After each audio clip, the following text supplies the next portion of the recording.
The call came at 3:47 a.m. on a Tuesday that would change everything.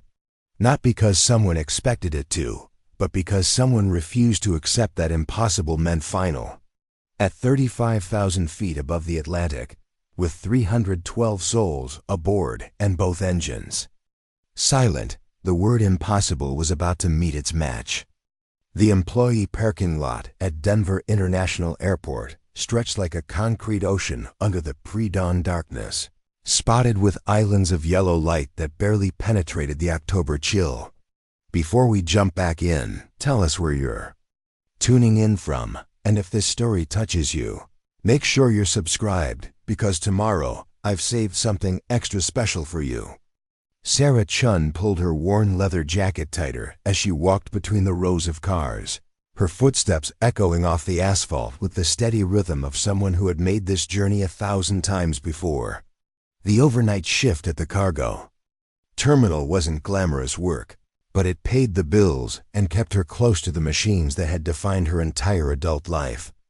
23 years of flying, and she still felt that familiar pull in her chest when she heard the distant whine of jet engines spinning up for departure. The sound carried across the tarmac like a siren song, reminding her of everything she had been and everything she was no longer allowed to be. Her supervisor's badge hung from a retractable cord at her hip, the plastic worn smooth from years of nervous handling. It read, Sarah Chen, Cargo Operations Manager, in faded blue letters that had once been crisp and professional. She paused at the chain-link fence that separated the employee lot from the active runway area, her fingers curling around the cold metal as she watched a United 777 taxi toward the departure gate. The pilots in the cockpit were barely visible. Through the windscreen, two figures moving with the practiced choreography of pre-flight checks. Sarah knew every switch they were touching, every gauge they were reading, every decision they were making. She had logged over 8,000 hours in commercial aircraft before the accident that ended her career, before the investigations and the hearings, and the final determination that she would never again sit in the left seat of a passenger airliner. The October wind picked up, carrying with it the scent of jet fuel and the distant rumble of departing aircraft. Sarah adjusted the strap of her canvas messenger bag. Heavy with the technical manuals and emergency procedure guides she still studied in her spare time. Old habits died hard, and some part of her had never stopped preparing for a call that would never come. She had been the youngest woman ever hired by Transatlantic Airways, had been featured on the cover of Aviation Week when she upgraded to captain at 29. Now at 43, she supervised the loading of cargo containers and filed paperwork that no one would ever read. The security guard at the terminal entrance nodded as she badged in, the electronic lock clicking open with the same sound it had made every morning for the past 6 years. The Cargo Operations Center occupied the basement level of Terminal C, a windowless maze of fluorescent lights and industrial carpeting that smelled perpetually of coffee and diesel exhaust. Sarah's office was a glass-walled cubicle at the far end of the room, barely large enough for a desk, 2 chairs, and the filing cabinets that contained the operational records she was responsible for maintaining. She settled into her chair and powered on the computer terminal, waiting for the system to boot up while she sorted through the overnight reports that had accumulated in her inbox. Freight manifests, weather delays, mechanical issues with the cargo handling equipment, the endless stream of minor crises that kept the operation running smoothly. It was detail work, the kind of behind-the-scenes logistics that most people never thought about when they boarded their flights and settled into their seats 30,000 feet above the ground. The radio in the corner of the office crackled, with the constant chatter of ground control communications, pilots and controllers coordinating the intricate dance of departures and arrivals. Sarah had kept the radio tuned to the tower frequency out of habit, though she rarely paid conscious attention to the routine exchanges anymore. The voices had become background noise, like the hum of the ventilation system or the distant rumble of baggage carts in the corridors above. Margaret Torres knocked on the doorframe and entered without waiting for permission, carrying 2 cups of coffee and wearing the expression of someone who had been up all night dealing with problems that refused to resolve themselves. Margaret was the night shift supervisor, a 20-year veteran of airport operations who had worked her way up from the ticket counter to middle management through sheer determination and an encyclopedic knowledge of federal aviation regulations. "Morning, Sarah," Margaret said, setting one of the coffee cups on the desk. "Hope you slept better than I did. We've got a situation developing with the morning transatlantic departures." Sarah accepted the coffee gratefully, noting the dark circles under Margaret's eyes and the way her usually perfect hair was slightly disheveled. "What kind of situation?" "Weather system moving in from the northwest. Looks like it's going to hit right around rush hour, and it's bigger than the forecast predicted. We've got 3 wide bodies scheduled for European departures between 6 and 8 a.m., and meteorology is starting to make nervous noises about wind shear and icing conditions." Sarah pulled up the weather radar on her computer screen, studying the swirling green and yellow patterns that represented the approaching storm system. She had spent enough years reading weather data to recognize the signs of a system that was intensifying faster than the models had predicted. The pressure gradient was steeper than expected, the rotation more pronounced, the forward speed increasing as it approached the front range. "What are the pilots saying?" she asked. Margaret shrugged, a gesture that conveyed more frustration than indifference. "You know how it is. The young ones are eager to go. The experienced ones are starting to ask questions.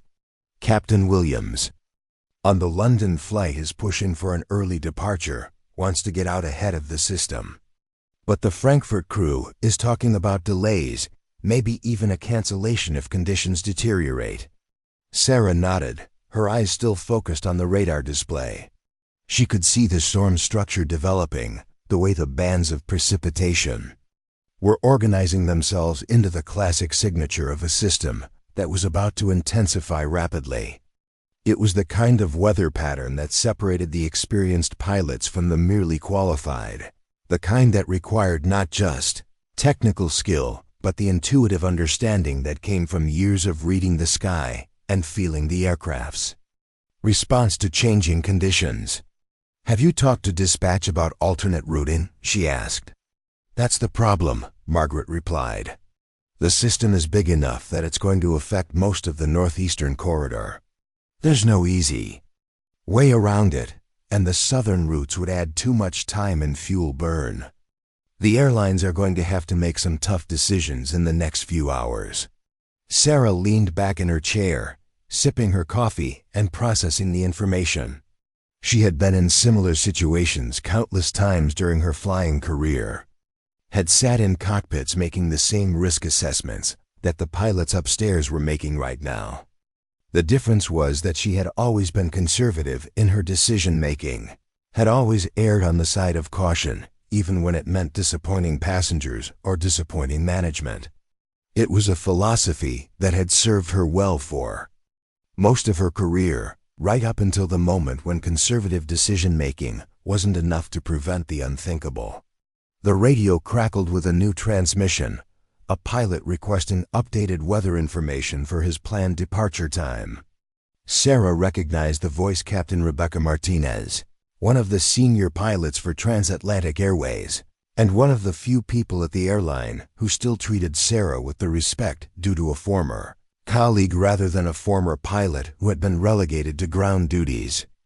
"Denver Tower, Transatlantic 847 requesting current conditions and short-term forecast for runway 34 left." Transatlantic 847, Denver Tower. Current conditions are wind 320 at 18 gusting to 28. Visibility 10 statute miles, ceiling 3,000 broken.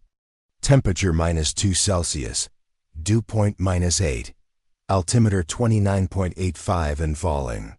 Be advised, conditions are expected to deteriorate over the next 2 hours with increasing winds and lowering ceilings. Preparing and narrating this story took us a lot of time, so if you are enjoying it, Subscribe to our channel. It means a lot to us. Now back to the story. Sarah made a note of the altimeter reading. A falling barometer was always a sign of an approaching weather system, and the rate of change suggested that the storm was moving faster and intensifying more rapidly than the forecast had indicated. She pulled up the airline's operational weather display and compared the current conditions with the predictions that had been issued 6 hours earlier. The discrepancy was significant enough to be concerning. Margaret was watching her with the expression of someone who recognized expertise when she saw it. "What do you think?" she asked. Sarah hesitated, knowing that her opinion carried less weight now than it had when she wore the 4 stripes of an airline captain. But she also knew that her experience and judgment hadn't disappeared when her medical certificate was revoked, and that the safety of the passengers and crew on those departing flights was more important than the politics of her current position. "I think the storm is going to be worse than predicted," she said finally. "The pressure is dropping faster than expected. The wind speeds are already above forecast, and the radar signature suggests that we're looking at a system that's going to intensify rapidly over the next few hours. If I were still flying, I'd be looking very seriously at delaying any departures until we have a better handle on what we're dealing with." Margaret nodded slowly. "That's what I was afraid you'd say. The problem is that the airline has a full schedule today, and any delays are going to cascade through the entire system. Management is going to push back hard on any recommendations for weather delays unless we can show them something definitive." Sarah understood the pressure that Margaret was under. The aviation industry operated on tight margins and precise schedules, and weather delays were expensive propositions that affected not just the immediate flights, but the entire network of connections and crew rotations that kept the operation running smoothly. But she also understood that the cost of a weather-related accident was measured in more than just dollars and cents. "What about the transatlantic 847? She asked. "That's a 747-8, right?"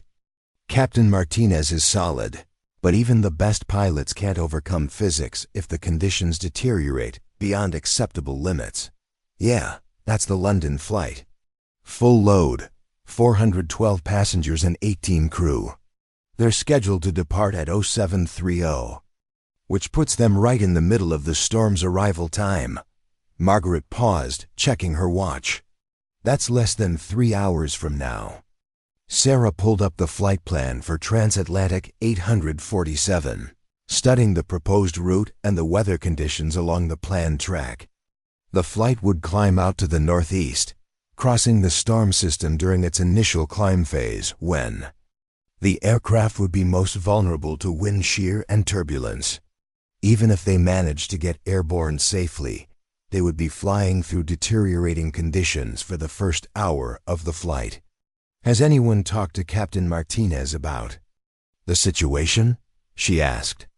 "She's been monitoring the weather reports, but she hasn't raised any concerns yet. You know how it is, the pilots get the same forecast information we do, and they're trained to make their own assessments about whether conditions are acceptable for departure." Sarah nodded, but she was thinking about the limitations of forecast information and the way that rapidly changing weather conditions could outpace even the most sophisticated prediction models. She had learned during her years of flying that the most dangerous situations often developed when the actual conditions diverged significantly from the forecast, when pilots found themselves dealing with weather that was worse than they had been led to expect. The radio crackled again, this time with a transmission from the control tower to an incoming flight. The pilot was reporting moderate turbulence during his approach, and the controller was passing along a wind shear alert that had just been issued for the arrival runway. Sarah made another note, adding the pilot report to her growing list of concerns about the developing weather situation. "Margaret," she said, "I think we need to get someone upstairs involved in this conversation.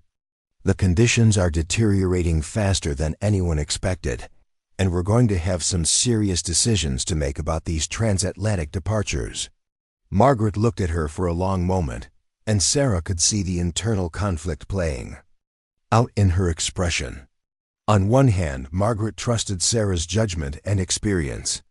On the other hand, Sarah was no longer a line pilot, no longer part of the decision-making process that governed flight operations. Any recommendation she made would have to be filtered through the complex hierarchy of airline management, and her track record with management was not exactly stellar. "I'll make some calls," Margaret said finally. "But you know how this is going to go. They're going to want to hear from the pilots, not from the cargo operations manager." Sarah understood the reality of the situation, but she also understood that sometimes the most important voice in the room was the one that no one wanted to hear.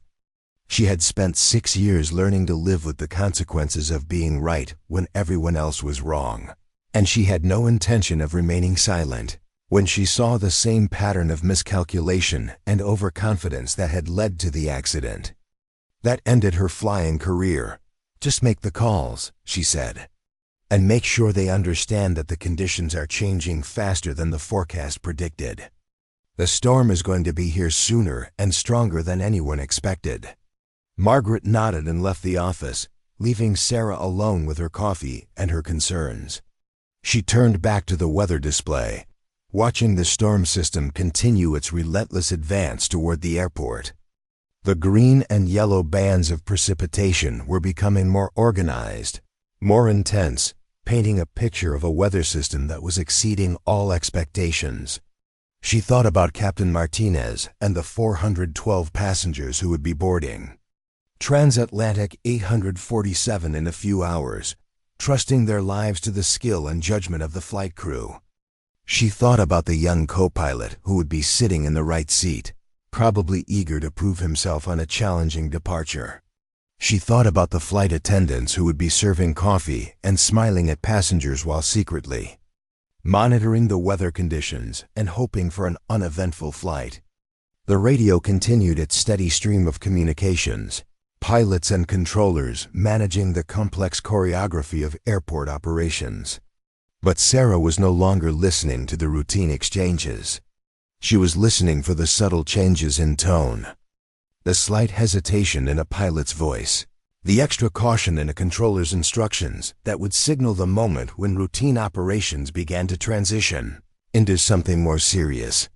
Her computer chimed with an incoming email, and she glanced at the screen to see a message from the airport's meteorology department.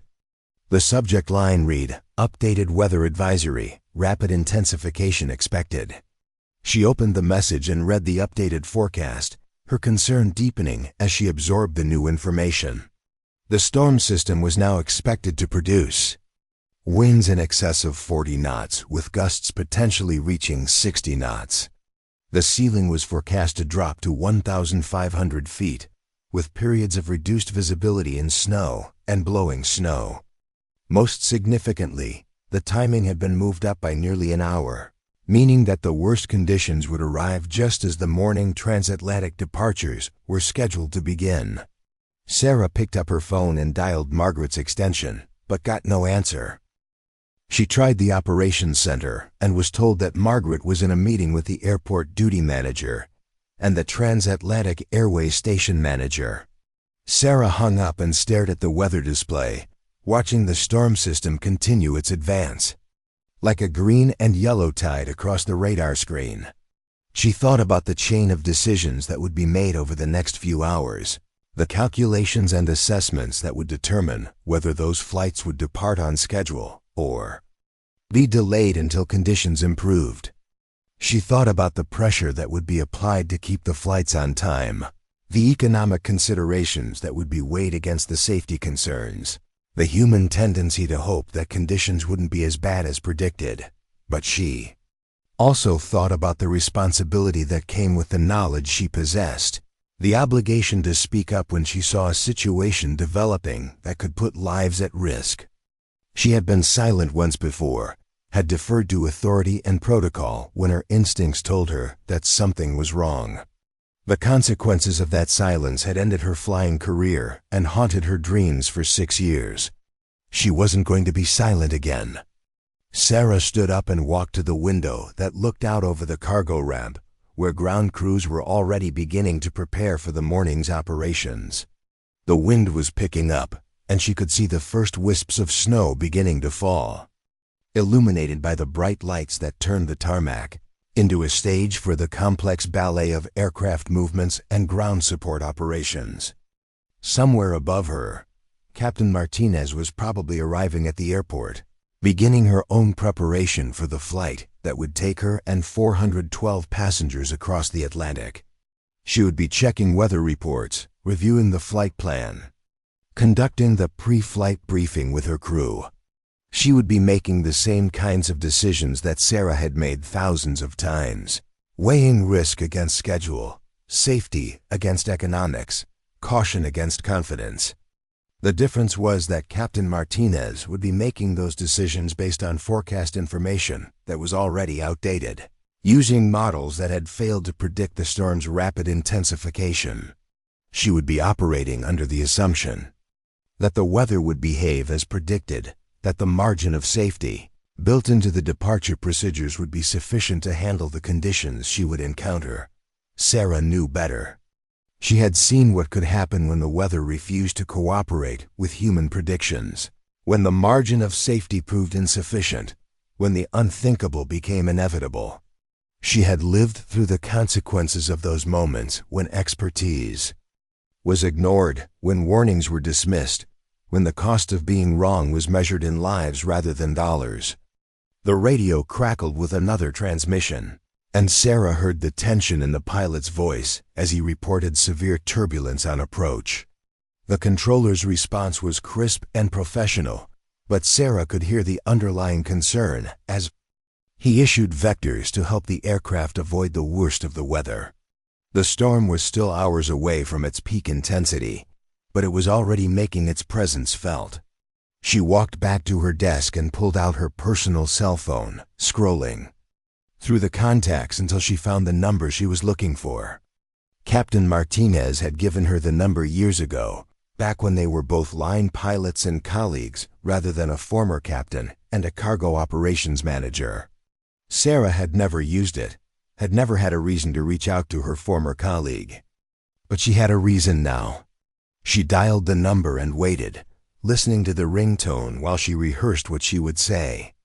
How do you explain to someone that you're calling to warn them about a danger that no one else seems to recognize? How do you convince someone to trust your judgment when that judgment has been officially discredited? The call went to voicemail, and Sarah listened to Captain Martinez's professional greeting before the beep prompted her to leave a message. She hesitated for a moment, then began to speak. "Rebecca, this is Sarah Chen from Cargo Operations. I know this is unusual, but I need to talk to you about the weather situation for your departure this morning. The storm is intensifying faster than predicted, and I'm concerned that the departure conditions are going to be worse than the forecast indicates. Please call me back when you get this message. My number is..." She left her contact information and hung up, knowing that she had just crossed a line that she wasn't supposed to cross. Cargo operations managers didn't call airline captains to discuss weather conditions. They didn't insert themselves into operational decisions that were outside their area of responsibility. They certainly didn't second-guess the professional judgment of active pilots based on their own analysis of weather data. But Sarah Chen had never been very good at staying in her lane, especially when she saw people making the same kinds of mistakes that had once cost her everything she had worked for. She had learned to live with the consequences of her past decisions, but she wasn't sure she could live with the consequences of remaining silent when she saw those same patterns repeating themselves. The storm was coming, and it was going to be worse than anyone expected. The only question was whether anyone would listen to the warning from a grounded pilot who had already lost everything she had to lose. Outside her window, the snow was beginning to fall more heavily, and the wind was picking up. The storm had arrived earlier than predicted, just as she had feared. In a few hours, Captain Martinez would be making the decision that would determine the fate of 430 people. And Sarah was the only person who seemed to understand that the information she would be using to make that decision was already obsolete. The radio crackled again, and this time Sarah heard something that made her blood run cold. A pilot was reporting a microburst on final approach, a sudden downdraft that had nearly caused him to lose control of his aircraft. Microbursts were the signature of a rapidly intensifying weather system, the kind of phenomenon that could turn a routine departure into a catastrophic accident. Sarah reached for her phone again, but before she could dial, it rang. The caller ID showed Captain Martinez's number. "Sarah, I got your message. What's going on?"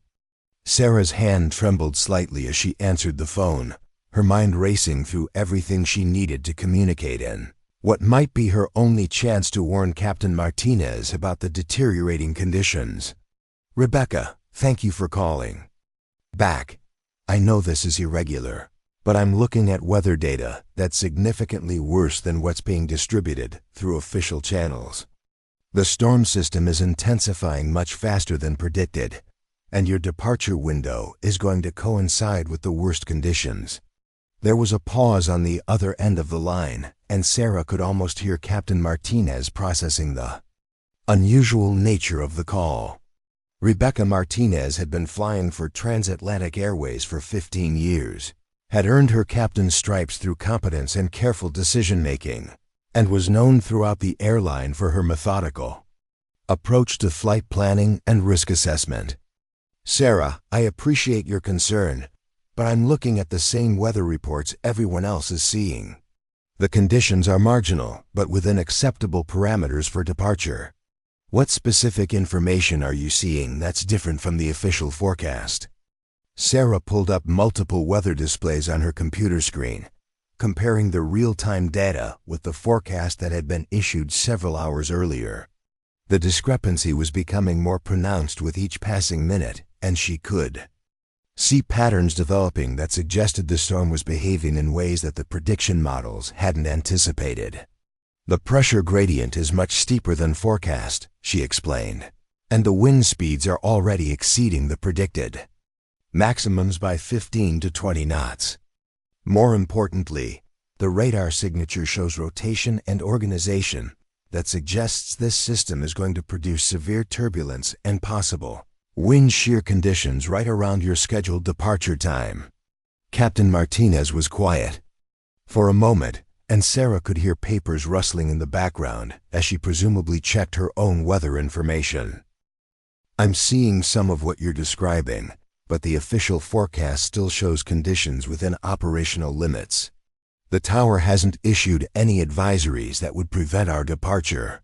Sarah felt a familiar frustration building in her chest, the same feeling she had experienced countless times over the past 6 years, when her expertise was dismissed or discounted because of her current position.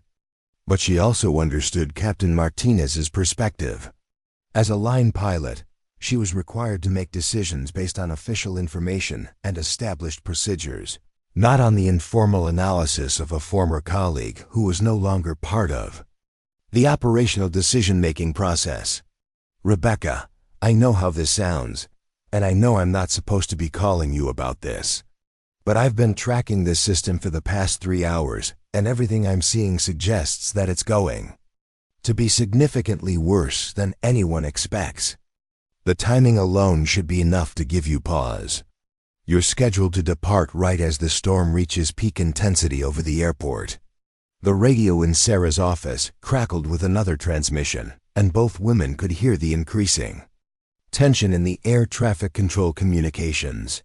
A United flight was requesting a deviation around a cell of heavy precipitation, and the controller was working to accommodate the request while managing the complex flow of traffic in and out of the airport.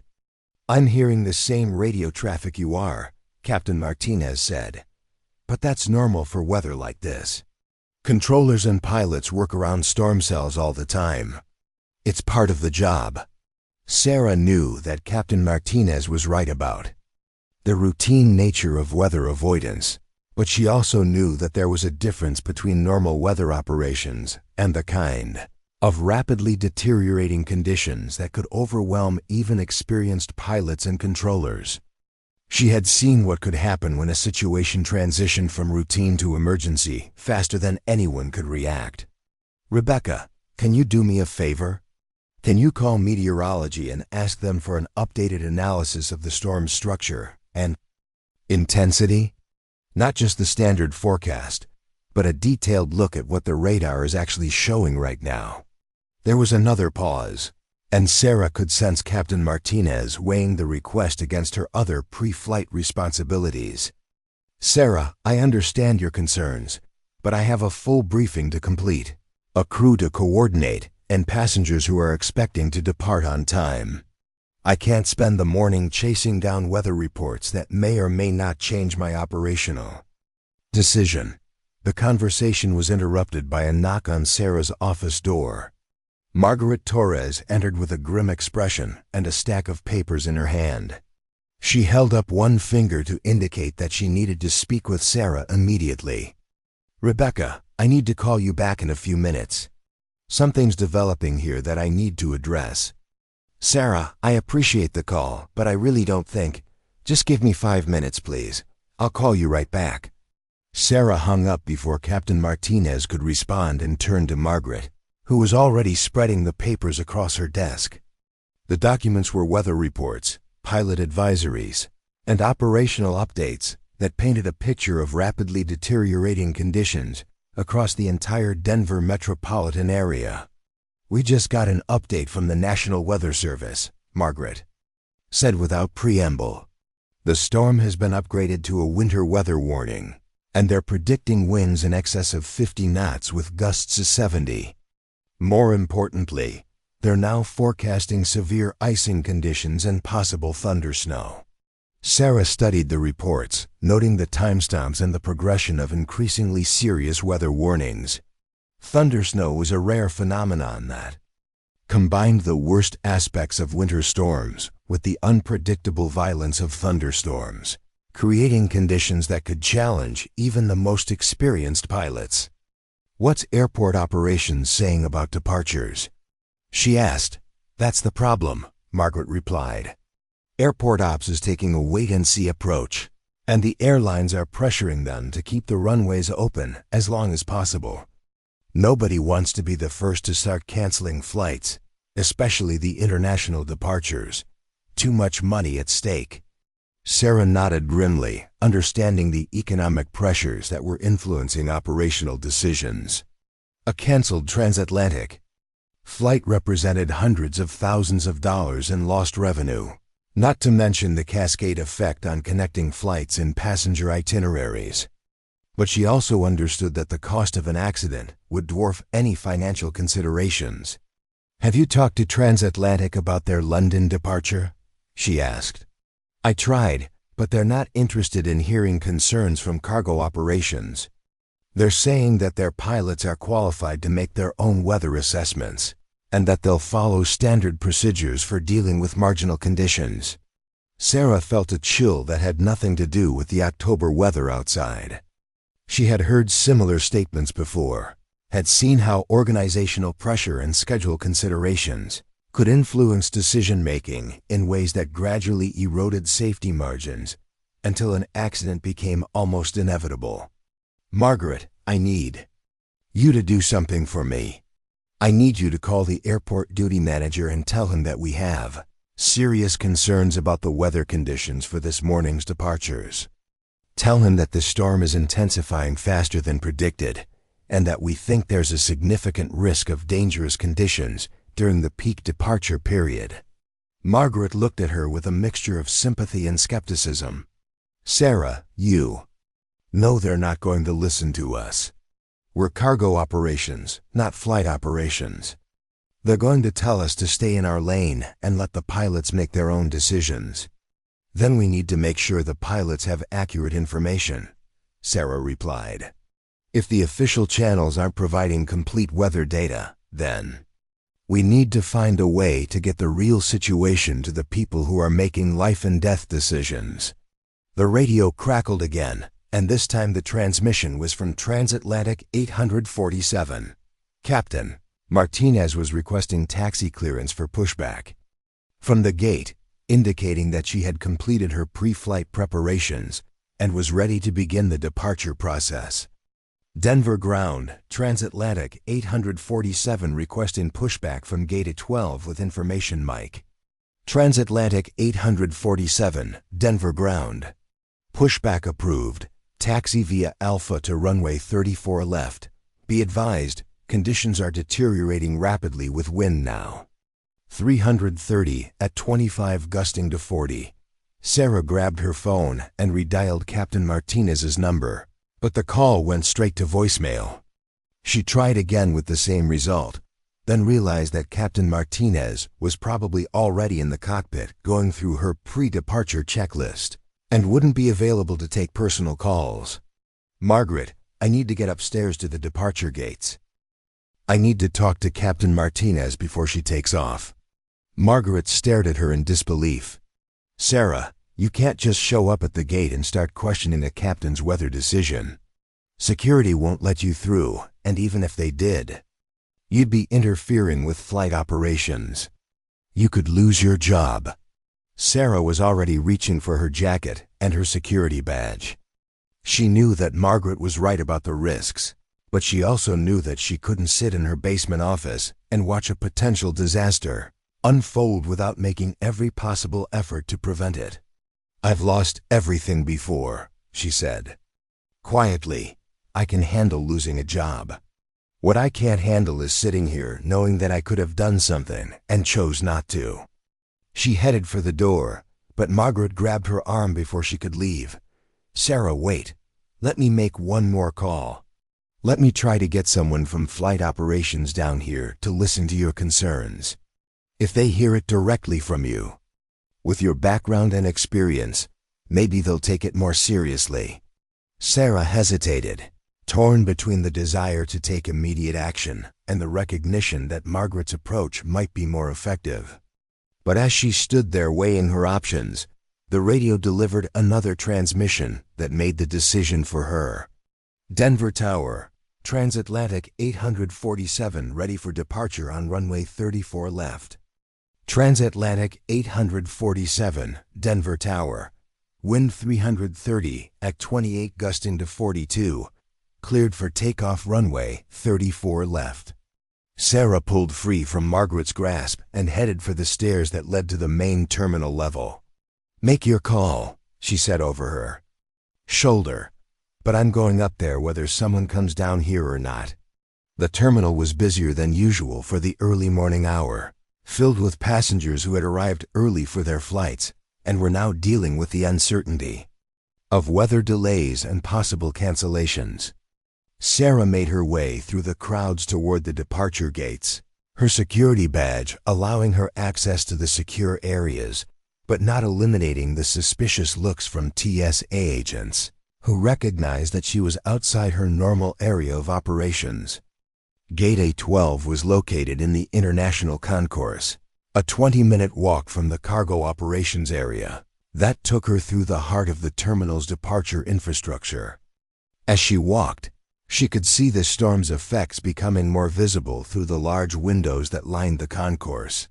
The snow was falling more heavily now, and the wind was strong enough to rattle the glass and create an audible whistling sound that penetrated even the airport's substantial construction. She passed other departure gates where passengers were clustering around airline representatives, seeking information about their flights and expressing varying degrees of concern about the weather conditions. Some flights had already been delayed, their departure times pushed back by 30 minutes or an hour, while airlines and airport operations waited to see how severe the storm would become. But Transatlantic 847 was still showing an on-time departure. On the monitors, and as Sarah approached Gate A12, she could see passengers beginning to board the aircraft. The gate area was busy but orderly, with passengers presenting their boarding passes and making their way down the jet bridge to the 747-8 that would carry them across the Atlantic. Sarah approached the gate podium where a Transatlantic Airways customer service agent was managing the boarding process. The agent looked up with the practiced smile of someone accustomed to dealing with passenger questions and concerns. "Good morning. Are you traveling with us today?" "I need to speak with Captain Martinez," Sarah said, showing her airport security badge. "There's an urgent operational matter that needs her attention." The agent's expression shifted from friendly customer service to professional caution. "I'm sorry, but the captain is conducting her pre-flight procedures and isn't available for meetings. If you have an operational concern, you'll need to contact our dispatch office or the airport operations center." Sarah had expected this response, but she also knew that sometimes persistence was the only way to get important information to the right people. "This is about weather conditions that aren't being accurately reflected in the official forecasts. I have information that Captain Martinez needs to see before she makes her final departure decision." The agent was clearly uncomfortable with the situation, caught between established procedures and the apparent urgency of Sarah's request. "Ma'am, I understand your concern, but I can't interrupt the captain's pre-flight routine unless this is an official communication from airport operations or air traffic control." Sarah was about to respond when she heard her name being called from behind. She turned to see Chief Pilot David Richardson approaching the gate with the purposeful stride of someone who was not happy about being summoned to deal with an unexpected situation. Captain Richardson had been with Transatlantic Airways for 25 years and had served as chief pilot for the past 8. He was a respected aviator who had earned his position through competence and leadership, but he was also an administrator who had to balance safety concerns against operational pressures and economic realities. "Sarah, what are you doing up here?" "I got a call from Margaret Torres saying that you had concerns about weather conditions, but this isn't the way to address them." Sarah felt a moment of relief that Margaret had followed through on her promise to contact flight operations, but she also realized that she now had only a brief window to make her case before being escorted back to her office. "David, the storm is much worse than the official forecast indicates. The winds are already exceeding predicted maximums, and the radar shows patterns that suggest severe turbulence and possible wind shear. Captain Martinez is about to depart right into the worst of it." Captain Richardson studied her with the expression of someone trying to assess whether he was dealing with a legitimate safety concern or an overreaction from someone who was no longer qualified to make operational decisions. "Sarah, I understand your background and your experience, but we have qualified meteorologists and experienced pilots who are responsible for making these assessments. What makes you think you have information that they don't?" Sarah pulled out her phone and showed him the weather radar display she had been monitoring. "Look at the organization of the precipitation bands, the wind speed trends, the pressure gradient. This storm is intensifying much faster than the models predicted, and it's going to peak right during your departure window." Captain Richardson examined the display, and Sarah could see him processing the information with the experienced eye of someone who had made thousands of weather-related decisions during his flying career. But she could also see the institutional caution in his expression, the reluctance to deviate from established procedures based on the informal analysis of someone who is no longer part of the operational chain of command. "Sarah, I appreciate your concern, but Captain Martinez is an experienced pilot who is fully qualified to assess weather conditions and make appropriate decisions about departure timing. If she has concerns about the weather, she'll communicate them through proper channels." The conversation was interrupted by an announcement over the gate's public address system. "Ladies and gentlemen, this is Captain Martinez. We're currently experiencing some weather in the Denver area that may affect our departure time. We're monitoring the situation closely and will keep you informed of any changes to our schedule." Sarah felt a mixture of hope and frustration. Captain Martinez was clearly aware of the weather situation and was taking it seriously enough to make an announcement to the passengers. But the announcement also suggested that she was still planning to depart possibly with only a minor delay to let the worst conditions pass. David, can you at least ask her to delay the departure until we have a better handle on how severe this storm is going to be? Give it another hour or two, let the system pass through, and then reassess the conditions. Captain Richardson was about to respond when his radio crackled with a transmission from the cockpit of Transatlantic 847, Denver Tower. Transatlantic 847, requesting updated weather information and winds for runway 34 left. Transatlantic 847, Denver Tower. Current winds 330 at 32 gusting to 48. Visibility 6 statute miles in snow. Ceiling 2,500 broken. Temperature -4 Celsius. Be advised, conditions continue to deteriorate. Sarah and Captain Richardson exchanged glances, both recognizing the significance of the updated wind report. Winds gusting to 48 knots were approaching the operational limits for many aircraft, and the deteriorating visibility and ceiling were additional factors that would complicate any departure attempt. David, Sarah said quietly, those winds are going to get worse, not better.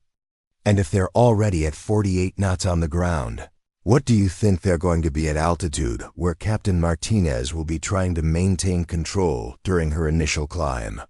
Before Captain Richardson could respond, another voice joined the conversation. Captain Martinez herself was walking up the jet bridge from the aircraft, her expression serious and her flight bags slung over her shoulder. She had clearly made the decision to delay the departure and was coming to discuss the situation with the gate personnel. David, Sarah, she said, nodding to both of them. I've been monitoring the weather, and I'm not comfortable with the current conditions. The winds are already at the upper limit of acceptable parameters, and the forecast suggests they're going to get worse over the next hour. Sarah felt a surge of relief that Captain Martinez was taking the weather seriously, but she also knew that the decision to delay was only the first step in a complex process of assessing when conditions might improve enough to allow a safe departure. Rebecca, I'm glad you're being cautious, Captain Richardson said. What's your assessment of the situation? Captain Martinez pulled out her tablet and showed them the weather information she had been reviewing. The current conditions are marginal but manageable. The problem is the trend. Everything I'm seeing suggests that we're looking at a period of several hours where conditions will be below minimums for safe operations. Sarah studied the information on the tablet, comparing it with what she had been seeing in her own weather displays. Rebecca, can I show you something? I've been tracking this storm for the past few hours, and I think it's going to be worse than the official forecast indicates.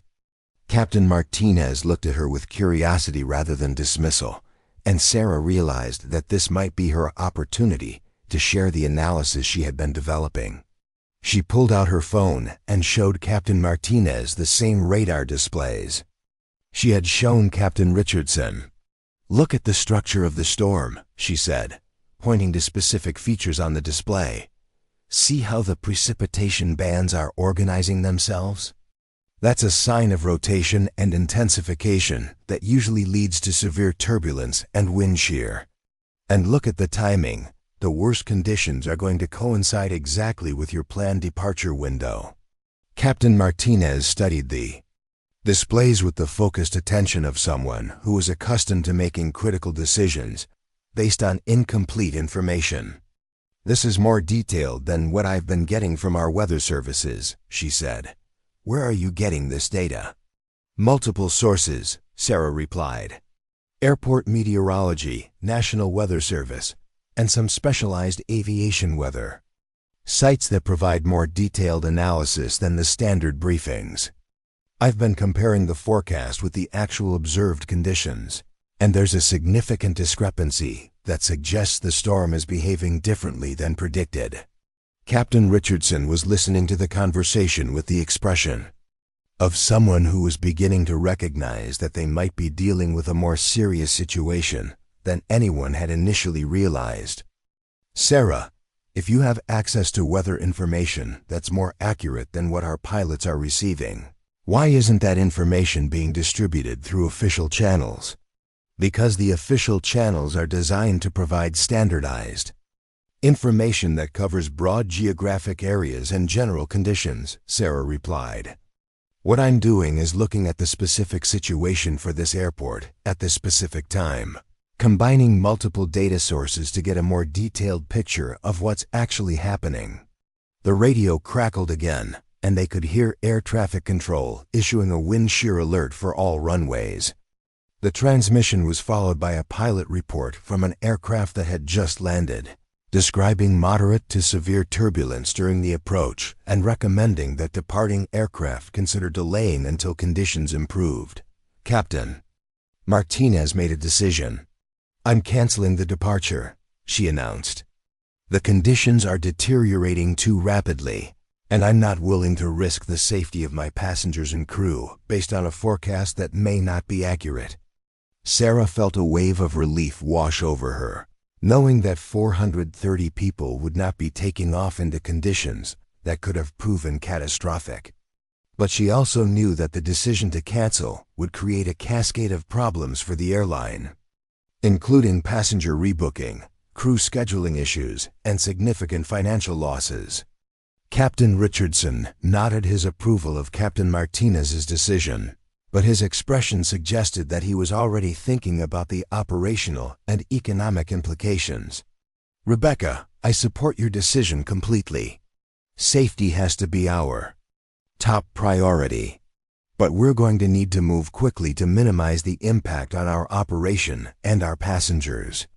As if to emphasize the wisdom of Captain Martinez's decision, the terminal's public address system crackled to life with an announcement. From airport operations. Attention all passengers and airline personnel. Due to rapidly deteriorating weather conditions, all departures from Denver International Airport are temporarily suspended until further notice. Passengers should contact their airlines for rebooking. Information. The announcement was followed by a collective groan from the passengers waiting in gate areas throughout the terminal. But Sarah knew that the disappointment of delayed travel was infinitely preferable to the alternative.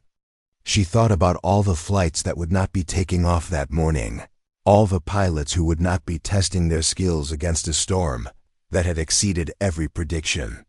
But she also knew that weather delays were temporary inconveniences, while weather-related accidents were permanent tragedies. The storm would pass, the airport would reopen, and the flights would eventually depart under safer conditions. The passengers might be frustrated, but they would be alive to complain about the delays. Captain Martinez was already on her radio, coordinating with her crew and beginning the process of securing the aircraft for an extended ground delay. Captain Richardson was speaking with the gate agent about passenger services and rebooking procedures. The crisis had been averted, but the work of managing its aftermath was just beginning. Sarah stood quietly to the side, watching the organized chaos of airline operations adjusting to unexpected circumstances. She had played a role in preventing what could have been a disaster, but she knew that her part in the story was essentially over. She was a cargo operations manager who had stepped outside her lane to raise concerns about weather conditions. And now it was time for her to return to her basement office and resume her normal duties. But as she turned to leave, Captain Martinez caught her arm. Sarah, thank you. I don't know if I would have made the same decision without the information you provided. You may have saved a lot of lives today. Sarah nodded, feeling a mixture of satisfaction and sadness. Satisfaction that she had been able to use her experience and knowledge to prevent a potential tragedy. Sadness that this would probably be the last time anyone would listen to her professional opinion about aviation operations. Just doing what I thought was right, she replied quietly. That's all any of us can do. As she walked back through the terminal toward the cargo operations area, Sarah could see the storm intensifying outside the windows. The wind was howling now, driving snow horizontally across the tarmac and creating whiteout conditions that would have made flight operations impossible even for the most experienced crews. She thought about the alternate timeline where Captain Martinez had decided to depart on schedule, trusting the official forecasts and standard procedures rather than the concerns of a former pilot working in cargo operations. She imagined transatlantic 847 climbing out into the teeth of the storm, fighting wind shear and turbulence that could have overwhelmed even the most sophisticated aircraft systems. But that timeline had been prevented, and 430 people would be spending an extra day in Denver instead of fighting for their lives at 35,000 feet. It wasn't the kind of success that would generate headlines or recognition, but it was the kind that mattered most to the people whose lives had been protected by a series of careful decisions and a willingness to speak up when something didn't feel right. The storm raged outside, but inside the terminal, passengers were being rebooked on later flights and making the best of an unexpected delay. It was a small victory in the endless struggle between human ambition and natural forces, but it was a victory nonetheless. Sarah returned to her office knowing that she had done everything she could, and for the moment, that was enough. The call came through at 11:47 a.m., just as Sarah was finishing her incident report about the morning's weather delays. The voice on the other end belonged to Lisa Park, the Transatlantic Airways dispatcher responsible for monitoring flights across the North Atlantic corridor. "Sarah, we have an emergency situation developing. Transatlantic 962 departed Frankfurt 3 hours ago and is now experiencing multiple system failures over the mid-Atlantic. They're requesting an immediate diversion to the nearest suitable airport, and Denver is the only option with the runway length and emergency services they need." Sarah felt her stomach drop as she absorbed the implications. An emergency transatlantic flight would need to land at Denver International during the height of the storm that had already forced the suspension of all departures. The conditions that had been too dangerous for takeoff would be equally hazardous. For an emergency landing, especially for an aircraft that was already dealing with mechanical problems. "What kind of system failures are we talking about?" she asked, already pulling up flight tracking information on her computer. "Both engines are running rough. They've lost primary electrical power, and they're reporting intermittent flight control anomalies. The captain is declaring an emergency and requesting priority handling for an immediate approach to Denver." Sarah's mind raced through the technical implications of what Lisa was describing. Engine problems over the Atlantic were serious enough under normal circumstances, but combined with electrical and flight control issues, Transatlantic 962 was dealing with a cascade of failures that could quickly become catastrophic. The fact that they were requesting a diversion to Denver instead of continuing to their planned destination suggested that the situation was deteriorating rapidly. "Who's the captain?" she asked. "Emily Walsh. She's been with us for 12 years. Upgraded to captain on the 747 about 3 years ago. Solid pilot, good judgment, but she's never dealt with anything like this before." Sarah knew Captain Walsh by reputation if not personally. She was part of the newer generation of airline pilots who had learned to fly with sophisticated computer systems and automated flight management, but who had limited experience with the kind of manual flying skills that would be essential if the aircraft systems continued to fail. "What's the passenger count?" 312 passengers, 18 crew. "It's a full flight." Sarah closed her eyes for a moment, trying to process the magnitude of what they were facing. More than 300 people were depending on Captain Walsh's ability to bring a damaged aircraft safely to the ground in weather conditions that had already been deemed too dangerous for normal operations. The margin for error would be virtually non-existent. "Lisa, I need you to patch me through to the aircraft. I know it's irregular, but I may be able to help." There was a pause on the other end of the line. "Sarah, you know I can't do that. You're not part of the operational chain of command anymore. The captain will be coordinating with our dispatch center and air traffic control." "Lisa, listen to me. Captain Walsh is about to attempt an approach in conditions that forced us to cancel all departures this morning. She's dealing with multiple system failures in an aircraft that may not respond normally to control inputs. She needs all the help she can get, and I have experience with emergency procedures that could make the difference between a successful landing and a catastrophe. Before Lisa could respond, Sarah's radio crackled with a transmission from air traffic control.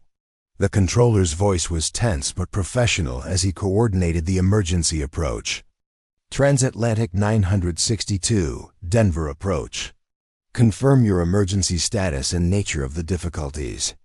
The response came through with a slight delay and noticeable static, suggesting that the aircraft's communication systems were also affected by the electrical problems. Denver approach, Transatlantic 962, declaring emergency. We have dual engine roughness, partial electrical failure, and intermittent flight control anomalies. Requesting immediate vectors for approach to runway 34 left. Sarah grabbed her coat and headed for the door. Lisa, I'm going to the tower. Whether they let me help or not, I need to be where I can monitor the situation and provide input if it's needed. She hung up before Lisa could object and made her way quickly through the terminal toward the air traffic control tower. The storm was still raging outside, with wind-driven snow creating near whiteout conditions across the airport. The few aircraft that remained on the ground were being battered by gusts that rocked even the largest jets on their landing gear. The tower cab was a restricted area that required special clearance to access, but Sarah's airport security badge and her explanation of the emergency situation were enough to get her past the security checkpoint. She climbed the narrow stairs to the tower cab, her heart pounding with a mixture of adrenaline and apprehension. The tower cab was a glass-enclosed space that provided a panoramic view of the airport, though visibility was severely limited by the blowing snow. The air traffic controllers were clustered around their radar displays, their voices calm but urgent as they coordinated the emergency approach with ground services and airport operations. Tower Supervisor Chen looked up as Sarah entered, his expression reflecting both surprise and concern. Sarah, what are you doing up here? This area is restricted during emergency operations. Mike, I need to monitor this situation. The captain of Transatlantic 962 is about to attempt an approach in conditions that are beyond anything in the standard training curriculum. She may need assistance that only someone with my background can provide. Mike hesitated, clearly torn between following protocol and recognizing that they were facing an unprecedented situation that might require unconventional solutions. Sarah, you know I can't authorize you to participate in air traffic control operations. You don't have current certification, and you're not part of the emergency response team. The conversation was interrupted by another transmission from Transatlantic 962. This time, Captain Walsh's voice carried a note of urgency that hadn't been present in her earlier communications. Denver approach, Transatlantic 962. We're experiencing increasing difficulty with flight control response. The aircraft is becoming sluggish and requires significant control input to maintain heading and altitude. We need to expedite this approach. Sarah moved to the window and strained to see through the snow, looking for any sign of the approaching aircraft. The weather conditions were so severe that visibility was limited to a few hundred yards, making it impossible to visually acquire aircraft until they were almost on the runway. Mike, she's losing control of the aircraft, Sarah said. Quietly, those symptoms suggest that her flight control systems are failing progressively. If she loses hydraulic pressure or electrical power to the control surfaces, she's not going to be able to maintain control during the approach. Mike was listening to the radio communications while simultaneously coordinating with ground emergency services. Sarah, I understand your concern, but the captain is working with our approach controllers and our emergency procedures. She has access to all the resources she needs to manage this situation. Another transmission crackled through the speakers. This one from the approach controller, who was vectoring transatlantic 962 toward the runway. Transatlantic 962, turn left heading 280, descend and maintain 8,000 feet. You're 15 miles from the runway, cleared for the ILS, approach runway 34 left. The response from Captain Walsh was delayed and punctuated by static. Left turn 280, descending to 8,000. Cleared ILS 34 left. Denver, we're having difficulty maintaining precision on our headings. The aircraft is not responding normally to control inputs. Sarah felt a chill that had nothing to do with the weather outside. She had heard similar descriptions before, during simulator training sessions, that focused on the most catastrophic failure scenarios. When pilots started reporting that their aircraft wasn't responding normally, it usually meant that they were dealing with a combination of failures that no single emergency procedure could address. "Mike, I need to talk to her," Sarah said urgently. "She's dealing with a situation that's beyond the scope of normal emergency procedures. I have experience with manual flight control techniques that could help her maintain control of the aircraft." Mike looked at her with the expression of someone who was beginning to realize that they were facing a crisis that might require extraordinary measures. "Sarah, even if I wanted to let you communicate with the aircraft, I don't have the authority to authorize unofficial personnel to participate in emergency operations. You'd need clearance from airport operations and the airline." Sarah was about to respond when her phone rang. The caller ID showed Captain Richardson's number, and she answered immediately. "Sarah, where are you?" "I just got word about transatlantic 962, and I need you in the Emergency Operations Center immediately. I'm in the tower cab monitoring the approach. David, this is going to be bad. She's losing control of the aircraft, and the weather conditions are going to make the approach extremely difficult, even under normal circumstances. That's why I need you downstairs. We're setting up a crisis management team, and I want you involved in the technical assessment of the situation. Your experience with emergency procedures could be crucial." Sarah looked around the tower cab, where the controllers were working with quiet intensity to guide the crippled aircraft toward the airport. She wanted to stay where she could monitor the radio communications, but she also recognized that her knowledge and experience might be more valuable in a setting where she could actually contribute to the emergency response. "I'll be right down," she said, already heading for the stairs. The Emergency Operations Center was located in the basement of the tower building, a windowless room filled with communication equipment and emergency coordination resources. When Sarah arrived, she found Captain Richardson huddled with Airport Operations Manager Jennifer Hayes and Transatlantic Airways Maintenance Chief Tom Bradley. They were studying technical manuals and emergency checklists, trying to understand the full scope of the problems facing Transatlantic 962. "Sarah, thank God you're here," Captain Richardson said. "We need your assessment of what Captain Walsh is dealing with and what options she has for getting this aircraft on the ground safely." Sarah quickly reviewed the information they had assembled about the aircraft's condition.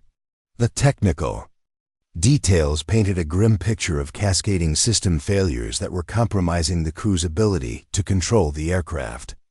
Both engines were running rough and producing reduced power. The primary electrical system had failed and was operating on backup power, and the flight control computers were providing inconsistent responses to pilot inputs. "This is a nightmare scenario," she said quietly. "Each of these problems by itself is manageable, but when you combine them, you get a situation where normal procedures may not be adequate." She's going to need to hand-fly the approach using manual techniques that most pilots haven't practiced since their initial training. Tom Bradley, who had 30 years of experience maintaining Transatlantic's fleet, shook his head grimly. The 747-8 is designed to be flown by computer. The manual flight characteristics are very different from what pilots experience during normal operations. If Captain Walsh has to revert to purely manual control, She's going to be dealing with an aircraft that handles completely differently from what she's used to. Jennifer Hayes was coordinating with ground emergency services, ensuring that fire trucks and rescue equipment were positioned for the aircraft's arrival. Sarah, what do you think her chances are of getting this aircraft down safely? Sarah hesitated, knowing that her assessment could influence decisions that would affect hundreds of lives. Under normal weather conditions with a fully qualified crew and adequate time to troubleshoot the problems, I'd say the chances are good.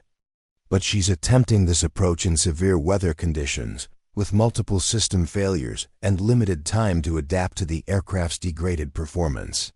The margin for error is going to be extremely small.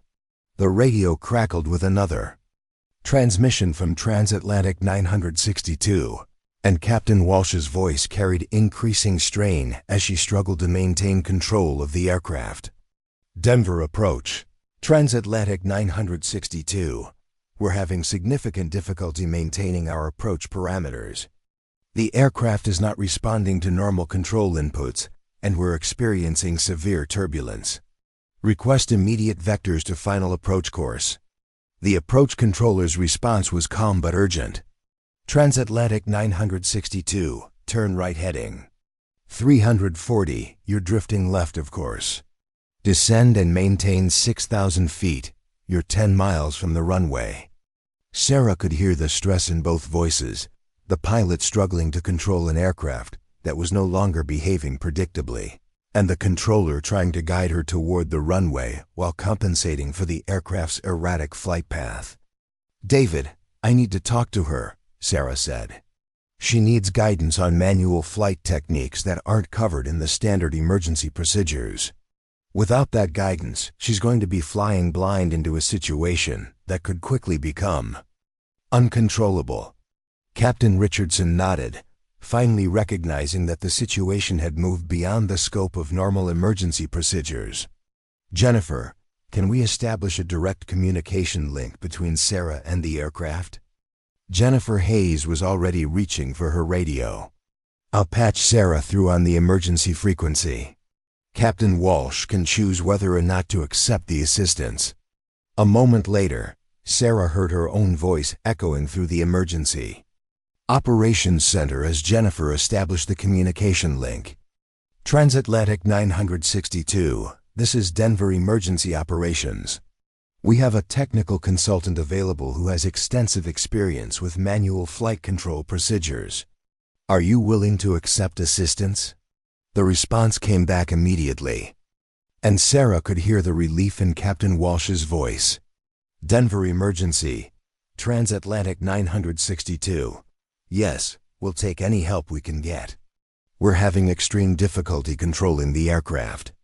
Sarah took a deep breath, knowing that the next few minutes would determine whether 330 people lived or died.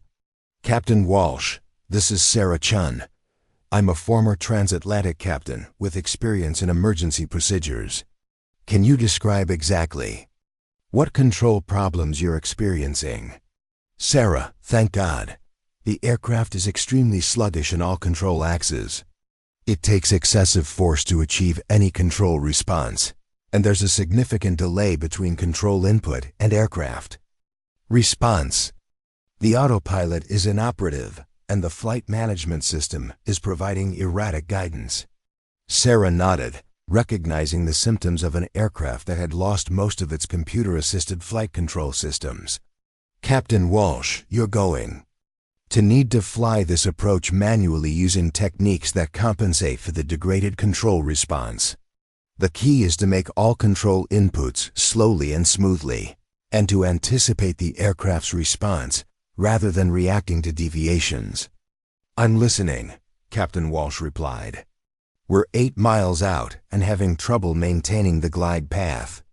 Sarah closed her eyes and visualized the approach that Captain Walsh was attempting, drawing on her years of experience flying the same type of aircraft under emergency conditions.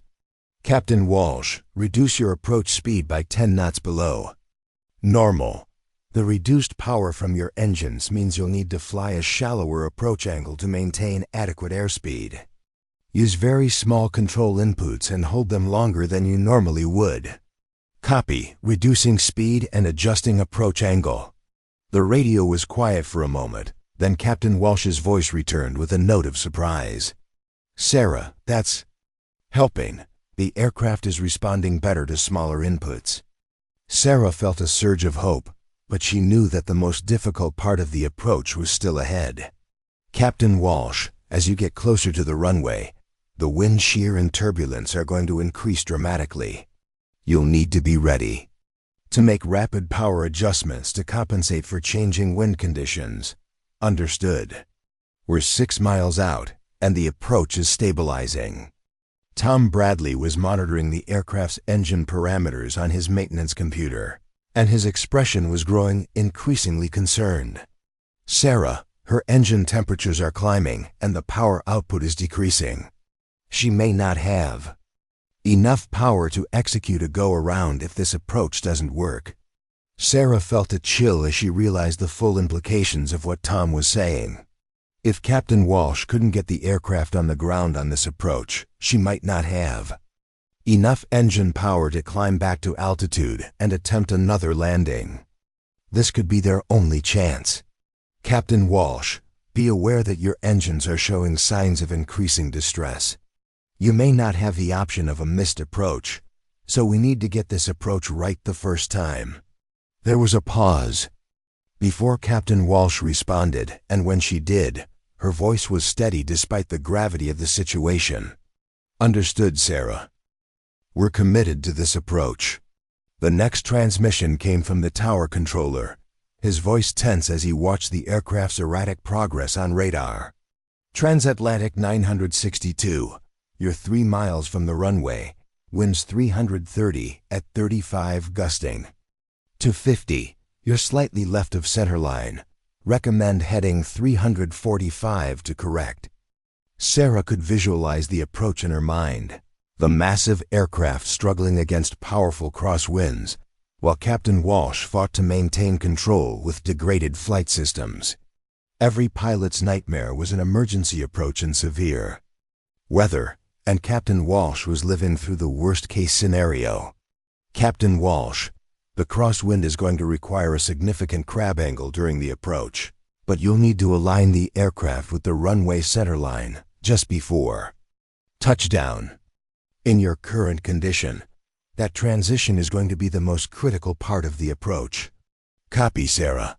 I can see the runway approach lights now. The aircraft is handling better, but it's still requiring a lot of effort to maintain. Control. Sarah exchanged glances with the others in the Emergency Operations Center, all of them understanding that they were witnessing a situation that would be studied and analyzed for years to come. Whether it became a textbook example of successful emergency procedures or a tragedy that led to new safety regulations would depend on the next few minutes. Transatlantic 962. You're 2 miles from touchdown, slightly high on the glide path. Recommend reducing power slightly. Captain Walsh's response was immediate. Reducing power. Sarah, the aircraft wants to sink rapidly when I reduce power. The engines aren't providing consistent thrust. Sarah felt her heart racing as she realized that Captain Walsh was dealing with not just control problems, but also unpredictable engine performance that could cause the aircraft to lose altitude suddenly. Captain Walsh, use very small power adjustments and be ready to add power quickly if you start to sink below the glide path. Trust your instincts and don't overthink the corrections. 1 mile from touchdown, winds 330 at 40 gusting to 55. You're on centerline, slightly low. The final moments of the approach seemed to stretch endlessly, with everyone in the Emergency Operations Center holding their breath as they listened to the radio communications. Sarah found herself gripping the edge of the table, her knuckles white with tension as she waited for the outcome. Captain Walsh, you're almost there. Remember to flare gently and let the aircraft settle onto the runway. Don't try to force it. Down. Transatlantic 962. Touchdown zone winds 340 at 45 gusting to 60. You're cleared to land. Runway 34 left. The radio went silent for what seemed like an eternity, then erupted with the sound of celebration from the tower controllers. Transatlantic 962, excellent job. Aircraft is on the ground and rolling out normally. Emergency vehicles are responding. Sarah collapsed into her chair, overwhelmed by relief and exhaustion. Captain Walsh had successfully landed the crippled aircraft in conditions that would have challenged even the most experienced pilots. 330 people were alive because of her skill and determination, and because a team of professionals had worked together to provide the guidance and support she needed to achieve the impossible. "Sarah," Captain Richardson said quietly, "you just helped save 330 lives. I don't know how to thank you." Sarah shook her head, still processing what had just happened. "Captain Walsh did all the work. I just provided some guidance based on experience that I hoped I'd never have to use again." The radio crackled with one final transmission from Transatlantic 962, Captain Walsh's voice filled with emotion and gratitude. "Denver emergency, Transatlantic 962. Thank you for the assistance. We couldn't have done it without your help." Sarah picked up the microphone for the last time, her voice barely steady as she responded. "Transatlantic 962, you did an outstanding job under impossible conditions. Welcome to Denver." As the emergency vehicles surrounded the aircraft and the passengers began their evacuation, Sarah knew that she had been part of something extraordinary. A crisis that could have become a catastrophe had been resolved through skill, teamwork, and the willingness of professionals to go beyond their normal responsibilities when lives were at stake. The storm was still raging outside, but inside the Emergency Operations Center, there was a sense of quiet satisfaction that came from knowing they had done everything possible to bring everyone home safely. It was the kind of moment that reminded everyone why they had chosen careers in aviation, despite all the challenges and pressures that came with the responsibility of keeping people safe in an inherently dangerous environment. 3 weeks later, Sarah sat in the quiet conference room on the 15th floor of Transatlantic Airways corporate headquarters, watching the Denver skyline through floor-to-ceiling windows. The mountains were visible in the distance, their peaks dusted with fresh snow that sparkled in the afternoon sunlight.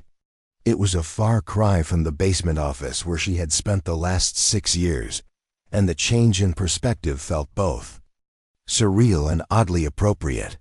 The room gradually filled with executives, investigators, and aviation officials, all gathered for the final briefing on the Transatlantic 962 incident. Sarah recognized most of the faces from news coverage and industry publications, but she felt strangely detached from the formal proceedings. The investigation had been thorough and professional, focusing on technical failures and procedural responses rather than individual heroics or dramatic narratives. Captain Emily Walsh entered the room wearing her dress uniform, the 4 gold stripes on her sleeves catching the light as she took her seat near the front of the conference table. Their eyes met briefly, and Captain Walsh offered a small nod of acknowledgement. They had spoken several times since the emergency landing, but always in formal settings surrounded by investigators and airline officials. The private conversation they both needed had yet to happen. Federal Aviation Administration investigator Dr. Patricia Reeves called the meeting to order and began her presentation of the final findings.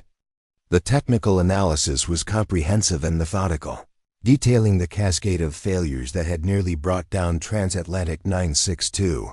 A faulty wiring harness had caused electrical fluctuations that progressively damaged multiple systems, while contaminated fuel had led to the engine problems that reduced available power during the critical approach phase.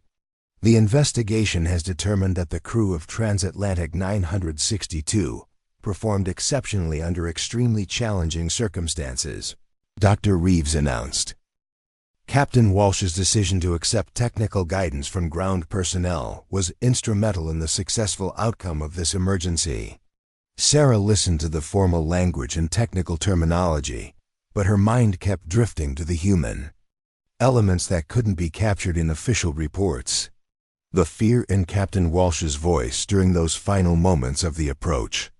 The weight of responsibility she had felt while providing guidance to a pilot she had never met. Flying an aircraft she couldn't see, in conditions that challenged every assumption about safe aviation operations.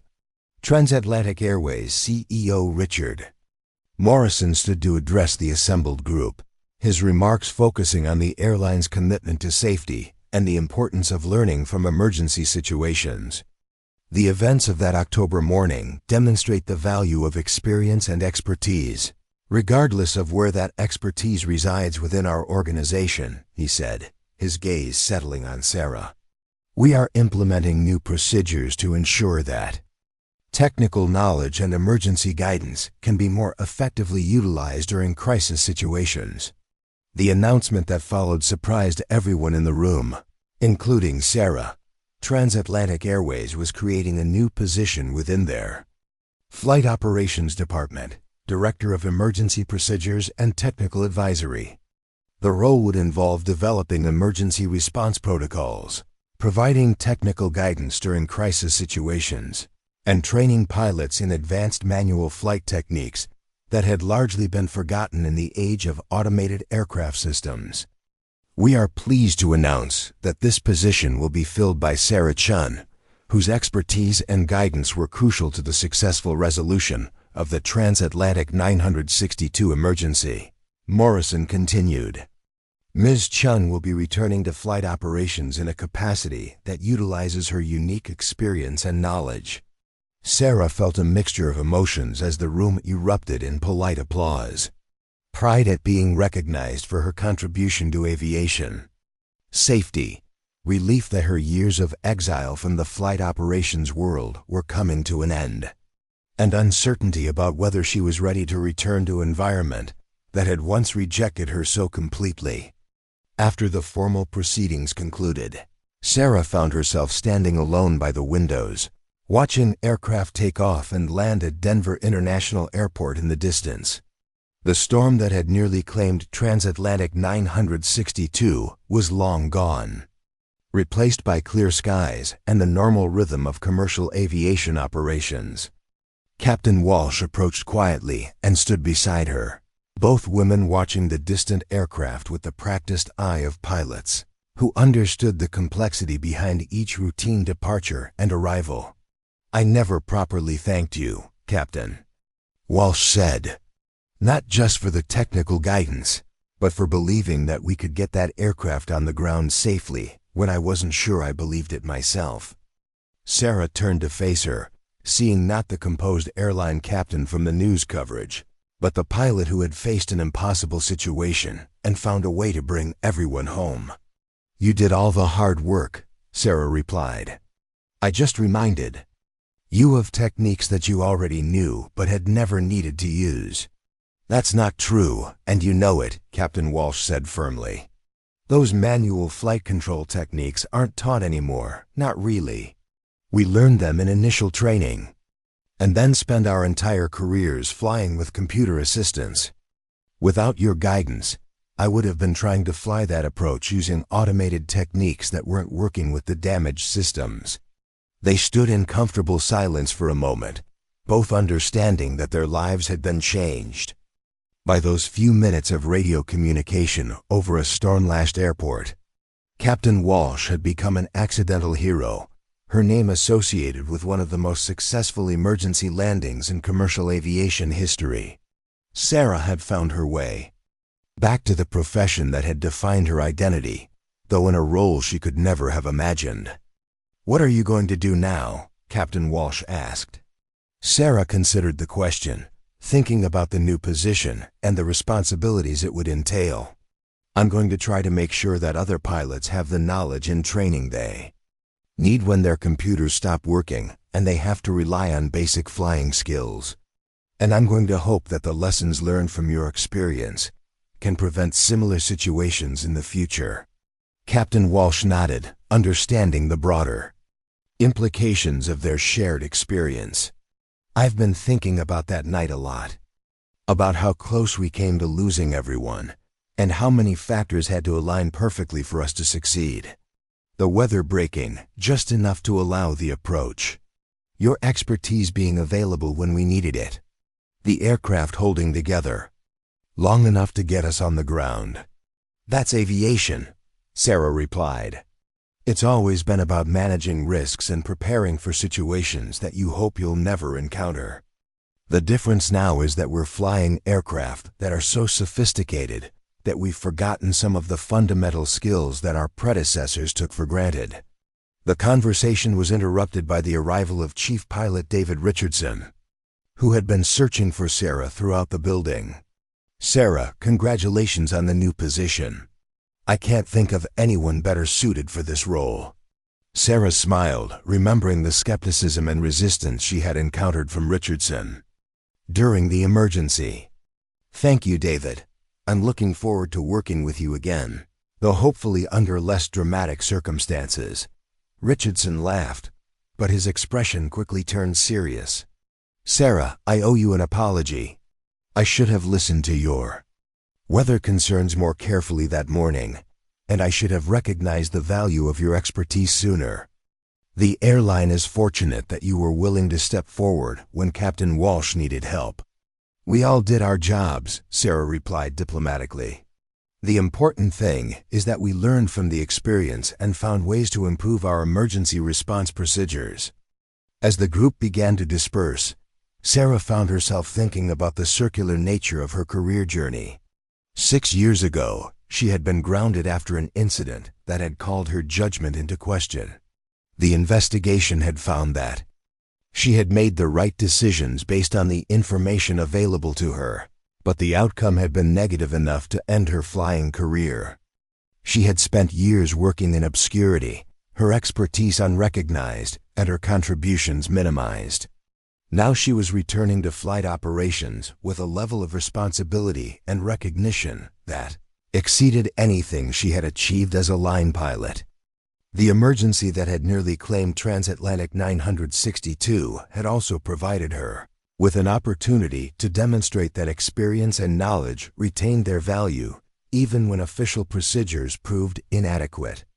Margaret Torres appeared at her elbow, carrying a small gift box wrapped in silver paper.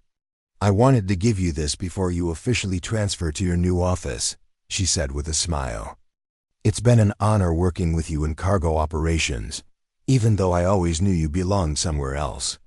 Sarah unwrapped the gift to find a small model of a 747, detailed down to the Transatlantic Airways livery and registration numbers.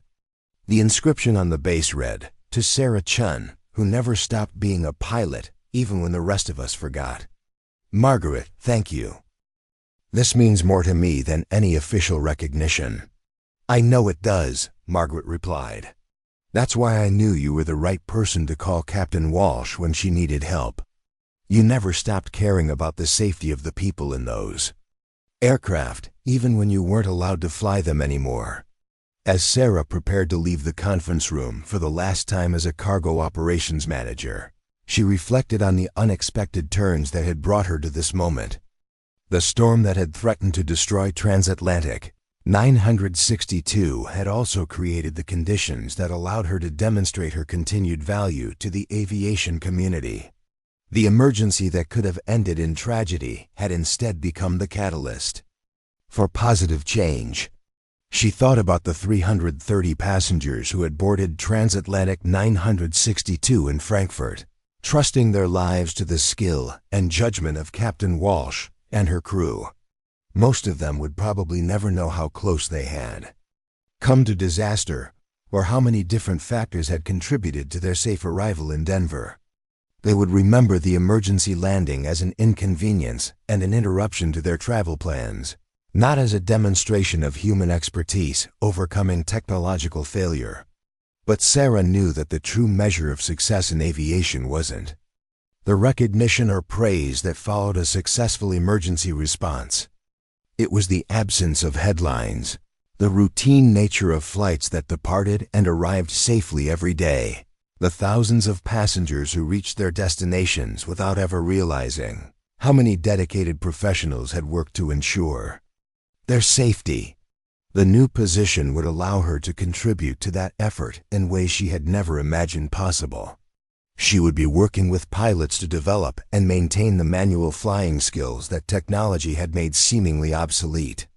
She would be creating training programs that prepared crews for the kind of emergency situations that occurred once in a career, if at all. Most importantly, she would be ensuring that the lessons learned from Transatlantic 962 would benefit future generations of pilots and passengers. As she walked through the corridors of Transatlantic Airways headquarters toward her new office, Sarah passed photographs of aircraft and crews from throughout the airline's history. The images reminded her that aviation had always been a profession that demanded the highest levels of skill, judgment, and dedication from its practitioners. Technology had changed the tools and techniques, but the fundamental responsibility remained the same: getting people safely from one place to another, regardless of the challenges that might arise along the way. Her new office overlooked the Flight Operations Center, where dispatchers and crew schedulers coordinated the complex logistics of airline operations around the clock. Through the windows, she could see pilots and flight attendants preparing for their assignments, just as she had done thousands of times during her own flying career. The sight filled her with a sense of purpose and belonging that she hadn't felt in years. The phone on her desk rang, and she answered to find Captain Walsh on the other end. "Sarah, I wanted to call before I headed back out on my next trip. I'm flying to London tonight, the same route that was canceled the morning of the storm. How do you feel about that?" Sarah asked. "Confident," Captain Walsh replied without hesitation. "I know now that I can handle whatever challenges might arise, whether the computers are working or not. That knowledge changes everything about how I approach my job." Sarah smiled, understanding exactly what Captain Walsh meant. Confidence in aviation came not from the absence of challenges, but from the knowledge that you possess the skills and experience necessary to overcome them. It was a lesson that applied to emergency landings and career setbacks alike. Have a safe flight, Emily, and remember that you can always call if you need anything. I will. And Sarah, thank you for showing me that sometimes the most important voice in the room is the one that's not supposed to be there. After hanging up, Sarah sat quietly in her new office, watching the sun set over the Denver skyline.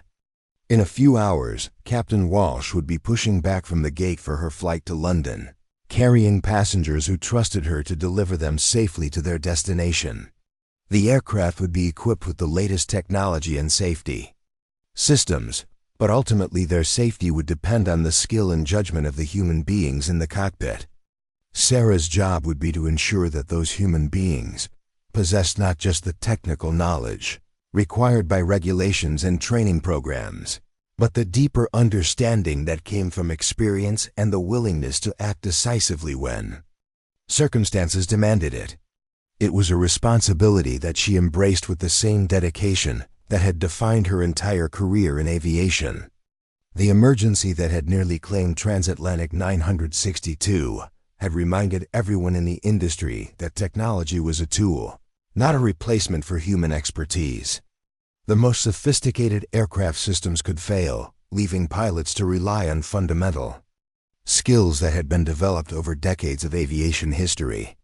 Sarah's new role would be to preserve and transmit that knowledge to future generations of pilots, ensuring that they would be prepared for whatever challenges they might face. As the lights began to come on across the airport, Sarah thought about all the flights that would depart that evening, carrying passengers to destinations around the world. Each takeoff represented an act of faith in the skills and dedication of the aviation professionals who made modern air travel possible. It was a faith that had been earned through decades of continuous improvement in safety practices and training standards.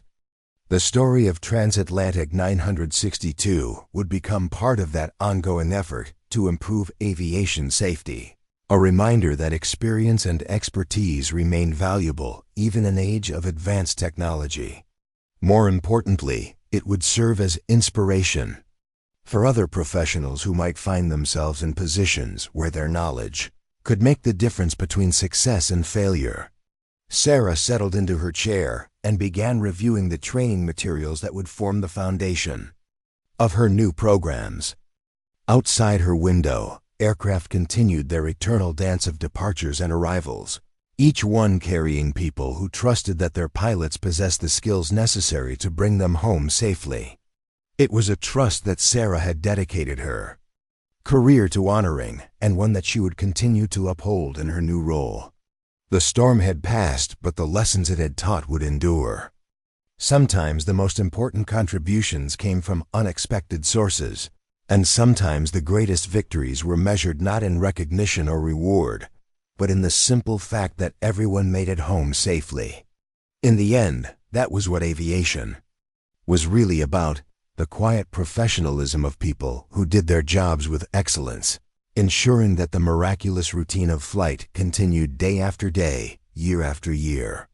Captain Walsh's 747 lifted off into the clear night sky, its navigation lights twinkling as it climbed toward the stars. 312 passengers settled into their seats for the overnight flight to London, most of them unaware that their captain had recently demonstrated that human skill and determination could overcome seemingly impossible odds. Sarah watched until the aircraft disappeared into the darkness, then turned back to her work. There were training programs to develop, procedures to write, and future emergencies to prepare for. The storm that had changed so many lives was now just a memory, but the lessons it had taught would help ensure that other storms, other emergencies, and other challenges would be met with the same level of expertise and dedication. Up next, you've got 2 more standout stories right on your screen. If this one hit the mark, you won't want to pass these up. Just click and check them out.